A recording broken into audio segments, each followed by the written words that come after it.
All right, guys, welcome back to another episode of Just the Tip Garage. Couple tips for you. I got a 2008 Honda Civic. They call this the 8th Gen Civic. 1.8 liter engine. It's front wheel drive. 150,000 miles or something like that on it. Just needs a front right wheel bearing now. I replaced the other one literally a year ago at like 145,000 miles, and sure enough, the right front went as well. They're both Honda factory original, everything like that.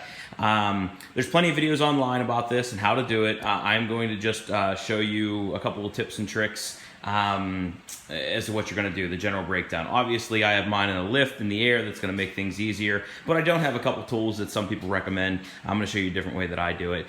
So obviously, I lift the vehicle up. I take off the tire. Once you take off the tire, I take off the brake caliper and everything like that. I take it all off as one.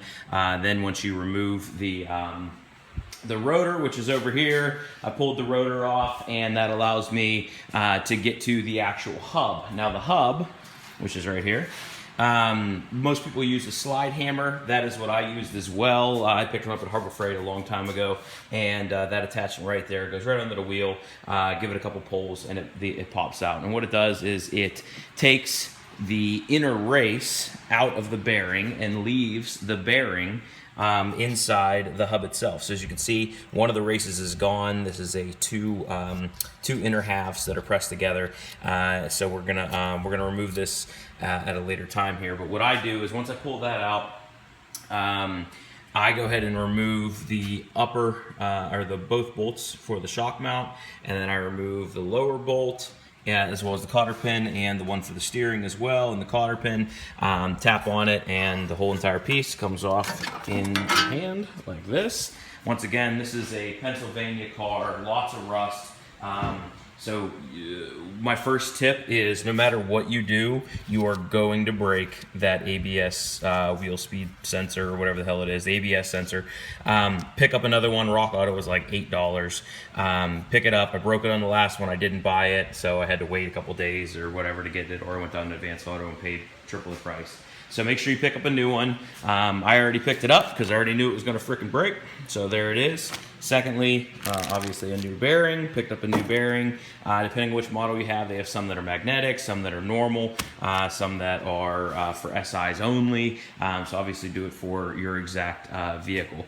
Once you get it all taken apart though, and everything like that, you are, the second thing is most people actually buy a second hub. I did not. I had success with the first one, and a lot of people I've seen have had success, but I'm going to give you some tips here. This thing would focus.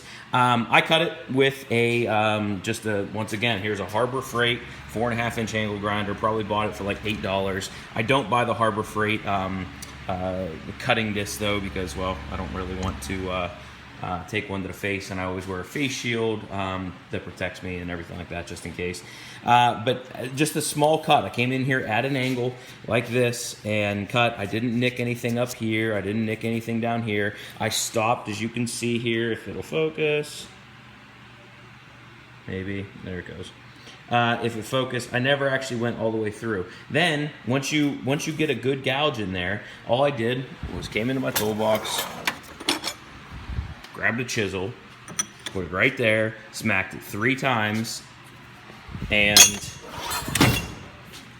as you can see, it kind of cracks, breaks itself right off, and then you can pull it off by hand. What it did was it put a crack all the way through it, which you can see on the back side there. Puts crack all the way through it, obviously. No damage or anything to the hub. Wouldn't be a terrible idea to buy one. I don't think they're too terribly expensive or anything like that. I didn't get one. Like I said, had success in the last one. It was pretty easy, and I felt confident, so I didn't get one here as well. Next is this piece. A lot of people you can rent from most hardware stores.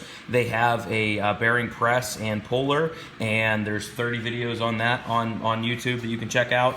If you don't want to do that, or like mine didn't have that one available, either someone already had it rented out or whatever, if they didn't have it available, I I'm going to do a different method. So what I'm going to do is, first of all, you're going to remove this snap ring. It is always rusted in place. Take your time, hit it around the outside with a hammer and a little punch or something like that. Spray lots of lubricating fluid in there, some PB Blaster, and then hit it on this side till eventually you get it to flex. Mine's already ready to flex and will pop out. Once you pop that out, I'm going to set this down on a... I have some really big sockets. I also have the old bearing and everything like that, but I'm going to press it out from the back side using my press that I had over there. So, man, this thing is not focusing today. So I'm going to press it out using that. Once you press it out, press the new one in. Once I press the new one in, I'm going to use another trick. I'm going to use the old inner race. I have an old bearing here, but you can use it from the bearing that you just took apart. Use that old inner race to sit on the back side of this so that whenever you are pressing the hub in this direction, it doesn't push this inner race out the back. If you push it out the back, that could obviously screw up your inner race. So then once you do all that, I'll be that guy. Put it all back together in reverse order and go out and test it out. Right front wheel bearing, I know it's a right front because whenever I go around the left-hand turn, it gets louder because all the weight shifts onto this right side. And then whenever I do a right-hand turn, all the weight shifts to the other side and it gets quieter. Thank you guys for watching. Probably won't do any kind of follow-up or anything like that because that's pretty easy. If you got any questions, don't hesitate to ask. I answer them as quickly as I possibly can. Thanks, guys. See you next time.